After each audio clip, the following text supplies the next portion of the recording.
Capek kan kalau asal ngonten, kita nggak tahu polanya, nggak tahu caranya. Harapannya kita sering ngonten, nanti followersnya naik, jangkauannya naik, viewnya naik. Tapi ternyata nggak seperti itu. Saya dulu pernah mengalaminya juga, tapi kali ini saya mau ceritakan kepada Anda bagaimana cara saya mendapatkan 10.000 followers pertama di Instagram. Oke, kita langsung ya. Jadi ini adalah pengalaman saya yang saya pakai ketika mengembangkan salah satu akun sampai ke 10.000 followers.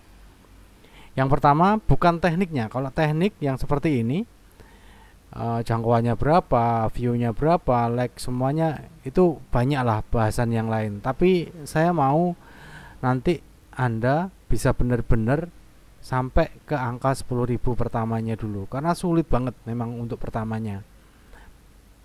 Nah, yang pertama yang harus kita benerin ternyata itu bukan teknik-tekniknya itu dulu, tapi tentang persepsi.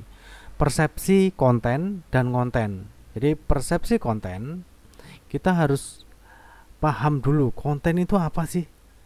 Konten itu hal yang kita pengen sampaikan ke audiens yang nantinya itu bisa mempengaruhi keputusannya audiens tentang akun kita atau tentang tindakan yang akan mereka lakukan. Misal kalau kita affiliate salah satu marketplace, berarti konten-konten kita harus membuat orang itu merasa tertarik untuk ngeklik. Bukan hanya sekedar wah keren, bukan seperti itu. Tapi membuat orang itu tertarik untuk ngeklik, sampai ngeklik linknya, sampai terjadi penjualannya. Nah, konten itu adalah informasi sebenarnya ya. Kita harus pahami dulu persepsi sebuah konten. Konten itu merupakan informasi yang tersaji. Informasinya tidak harus kita tampil muka kita, tampil wajah kita, suara kita, nggak perlu sebenarnya. Tapi konten yang kita posting di Instagram itu harus memenuhi rasa ingin tahunya audiens dan memenuhi rasa penasarannya audiens. Karena kita sedang ngonten untuk bisnis ya, bukan hanya sekedar ngonten sebagai public figure saja. Beda cerita kalau nanti ngonten sebagai public figure, kontennya akan beda-beda. Nah, kita fokus ke bisnis sama ke jasa kita. Kalau kita memang jasa profesional ya, konten tersebut harus memenuhi rasa ingin tahunya si audiens. Yang selanjutnya, persepsi kedua yang harus kita pahami adalah ngonten. Nah, sedikit yang saya mau sampaikan di sini adalah ngonten dalam persepsi banyak orang yang mereka belum berhasil menemukan pola kontennya di Instagram, pola kontennya, mereka selalu berpikir bahwa konten itu ya berarti saya harus tampil di depan kamera, ngomong di depan mikrofon, terus kemudian harus saya sendiri yang ngetik-ngetik kontennya. Semuanya harus dilakukan sendiri. Nah, persepsi seperti itulah yang membuat sebagian besar konten kreator baru itu gagal, atau sebuah bisnis akhirnya nggak ketemu pola kontennya. Sekarang lagi ngetren kan video-video yang potongan-potongan, yang dari video lucu dipotong kemudian transisi masuk ke bisnisnya. Cari sendiri aja ya, banyak contohnya. Nah, mereka nggak 100% kontennya sendiri. Mereka menggabungkan dari yang sudah ada dengan konten mereka. Hal-hal seperti itu, persepsi-persepsi seperti inilah yang harus kita benerin dulu. Konten tuh nggak harus kita. Kalau kita bisa bayar talent, kita bayar talent. Kalau nggak bisa, kita cari video-video yang lain. Cuma kalau ada videonya orang lain, tetap kita harus tampilkan dari sumbernya dari mana. Kita apresiasi mereka juga. Sumbernya dari mana sih? Jadi nggak asal comot-comot aja nggak, tapi sumbernya dari mana. Jadi itu konten ya, konten sama ngonten. Kita harus persepsinya harus benar dulu tentang ini, supaya kita bisa terus maju. Karena ketika kita proses optimasi sebuah akun Instagram, tentu pasti ada rasa jenuhnya nantinya. Terus kemudian fokusnya. Nah, ketika kita melakukan optimasi akun Instagram, jangan terjebak untuk konten-konten aja, tapi kita harus tahu angkanya juga. Angkanya apa? Angkanya yang umum ya, sebenarnya ada banyak variasi angka yang harus kita perhatikan kalau untuk di awal-awal. Tapi 3 ini aja cukup untuk pemula. Jangkauan akunnya berapa, kemudian view reelsnya berapa, followersnya berapa, perkembangannya berapa persen. Itu yang harus kita perhatikan. Karena 3 ini nanti mewakili kualitas akun kita secara sistem ya. Belum ngomongin tentang isi kontennya, tema kontennya, itu hal yang berbeda. Karena target kita di video ini adalah mencapai 10.000 followers dulu. Oke, mungkin akan ngomong, ya itu kan kontennya repost, bukan konten original. Ya nggak apa-apa, terserah, orang punya keyakinan sendiri-sendiri. Tapi kalau menurut pengalaman saya, lebih baik kita ngumpulin dulu followers yang banyak, kemudian jangkauannya luas, view reelsnya tinggi, nanti akan menyebar ke konten-konten yang original kita. Meskipun belum banyak, nggak sebanyak konten yang repost, tapi konten original ini sangat terbantu persebarannya. Nah, nanti pelan-pelan mulai dikurangi kalau kita sudah mulai tahu identitas kita, orang banyak tahu identitas kita, kita mulai kurangin konten-konten yang repost dikit-dikit. Nanti lama-lama konten kita original semua nanti. Jadi fokusnya 3 ini aja dulu, jangkauan akun, view reels, sama followers. Nah, kita bahas satu ya, jangkauan akun. Ini coba buka insight-nya, nanti buka insight-nya, kemudian cek jangkauannya. Pakai yang 30 hari terakhir aja. Jangkauannya ini ada 2.894.702 akun yang dijangkau, 0% dari iklan. Artinya ini tidak ada iklan sama sekali, semuanya dijalankan organik. Kalau ada iklan, dia akan muncul berapa persennya. Nah, persebaran akunnya itu ke 2,8 juta orang, atau naik sekitar 18%. Ini angka naik dari yang bulan lalu ya. Kemudian ini bukan pengikut, jadi memang orang-orang baru. Sedangkan yang pengikutnya itu ada sekitar 2000-an orang yang mendapat pemberitahuan balik ulang tentang akun kita. Sekitar 258%, lebih tinggi dari bulan lalu. Lalu ini impresinya. Impresi ini adalah keterlihatan akun kita di 3.200.000-an akun, naik 26%. Jangan terlalu ini ya, jangan terlalu takut sama angka seperti ini. Dulu juga kecil juga, tapi lama-lama kalau sudah ketahuan polanya, nanti akan naik dengan sendirinya. Yang penting fundamental tentang pengembangan akun Instagramnya ini Anda pahami dulu. Ini tentang jangkauan ya, jangkauan. Jadi ini 0% dari iklan, berarti artinya ini dikembangkan secara organik. Kemudian views reels. Ini salah satu, ketik aja salah satu reelsnya, buka, ketik insight reelsnya, nanti ketahuan berapa orang yang nonton. Ini sekitar 4 jutaan orang yang nonton, yang nge-save 2.421 tanpa harus disuruh. Jangan lupa save ya. Ternyata cara seperti itu juga nggak manjur juga. Kalau kontennya memang jelek, orang nggak akan nge-save.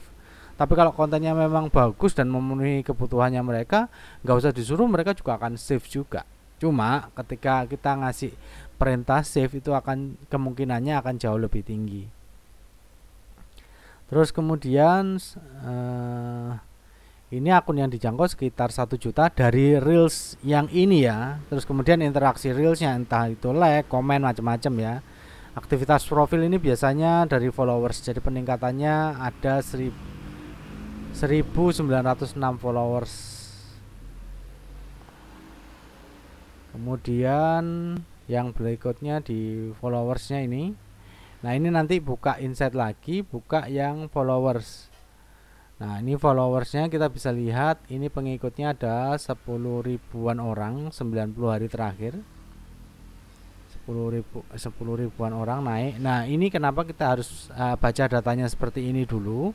Kita bisa tahu nanti, oh ada lonjakan-lonjakan di sini ya. Followersnya naik ada di sini yang tinggi-tinggi ini. Nanti kita bisa lihat di konten mana yang naiknya tinggi. Oh, konten yang seperti itu yang membuat orang tertarik untuk nge-follow kita.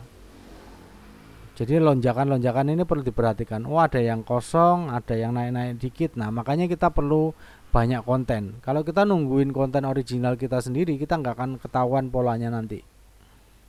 Lalu kita perhatikan juga kotanya mana.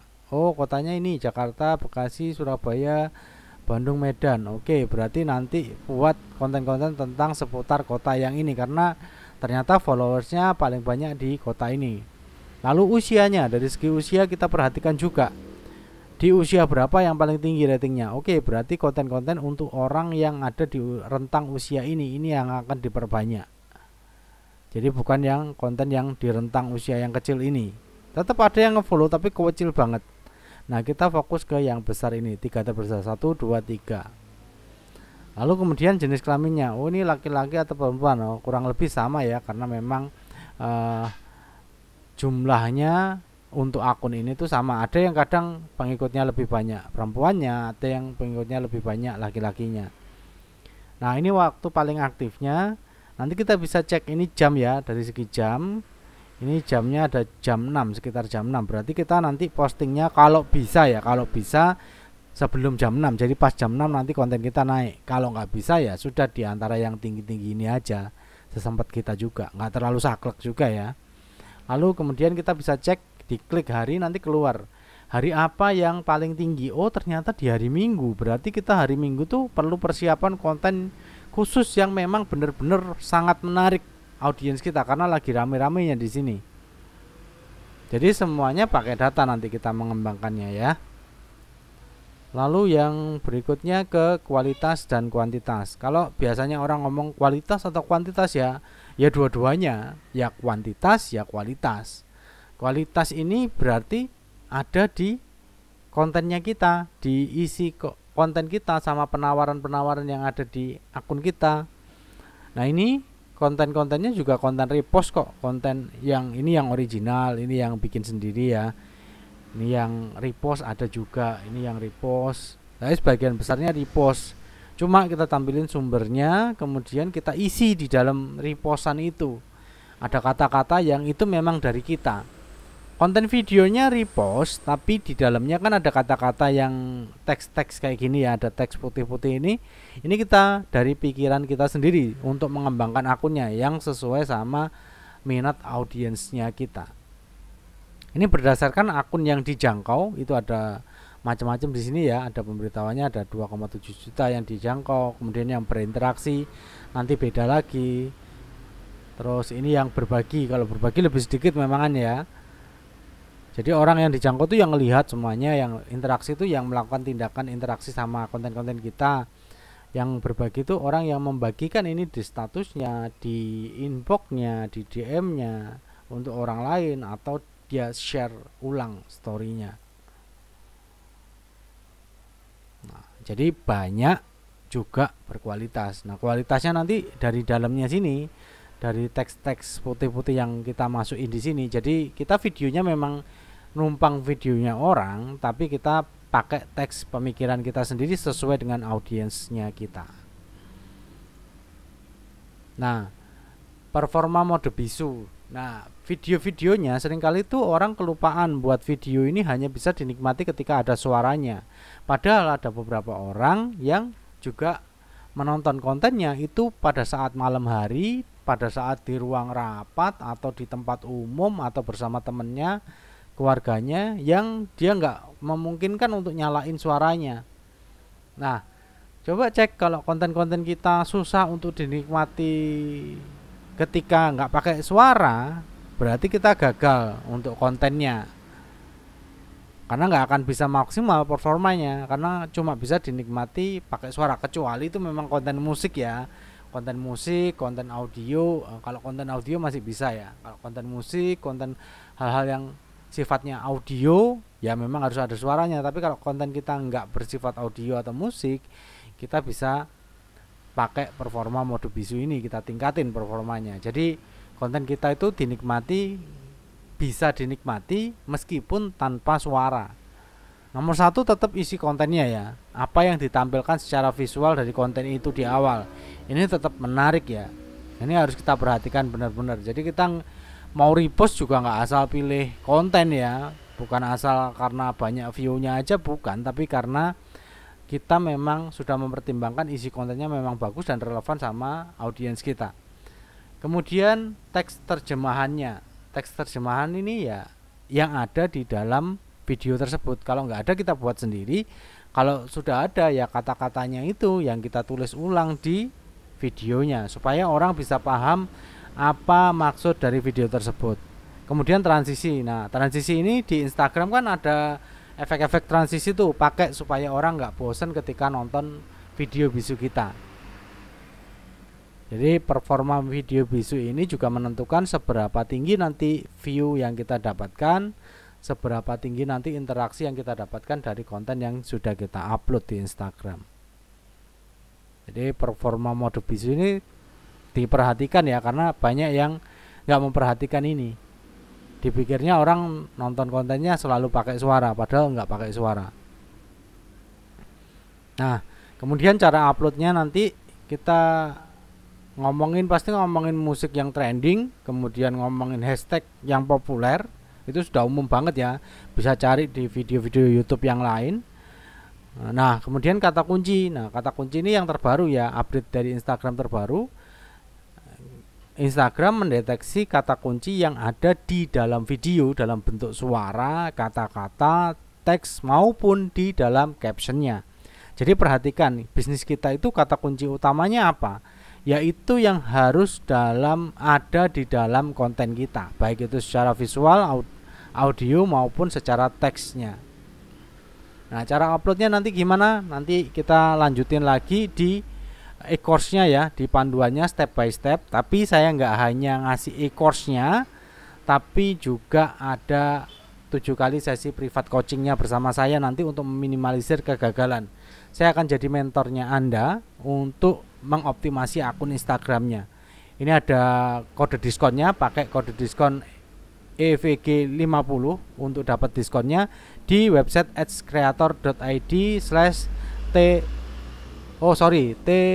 TDLIGM. Ini linknya nanti ada di deskripsinya, di deskripsi video ini. Ketik aja di deskripsi video ini.